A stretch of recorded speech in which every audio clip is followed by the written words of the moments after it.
Advocate Fahima Nasrin Munni, এত ভয়াবহ পরিস্থিতির পরও শিশু নিরাপত্তা কেন রাষ্ট্রের সর্বোচ্চ অগ্রাধিকার হয়ে উঠছে না এখন পর্যন্ত? না, এটা হয় কি, দেখেন গত 17 বছর আপনি জানেন যে সিস্টেম্যাটিক্যালি একটা ফ্যাসিস্ট একদলীয় একটা সরকার যখন শাসন করেছে, সবগুলো প্রতিষ্ঠানকে তারা ভেঙে ফেলেছে।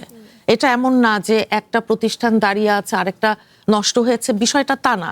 এবং নীতি নৈতিকতা যেটাকে বলে সমাজে, আপনার যে আপনি দেখেছেন যে লক্ষ লক্ষ কোটি টাকা পাচার হয়েছে, দুর্নীতি হয়েছে, সেটাকে আপনার আইনের আওতায় আনা অপরাধ হিসেবে গণ্য করা তো দূরের কথা, বরং বাহবা দেয়া যে কে কত আরো টাকা পয়সার যে একটা জৌলুস, যে এটা কিভাবে আমি ইনকাম করেছি সেটা দেখবে না, কিন্তু তার আদার সাইডে এই নীতি নৈতিকতাকে ধসিয়ে দিয়ে গেছে সমাজে। কাজেই এটার যে একটা অসম্ভব কুপ্রভাব সেটাই আমরা দেখছি।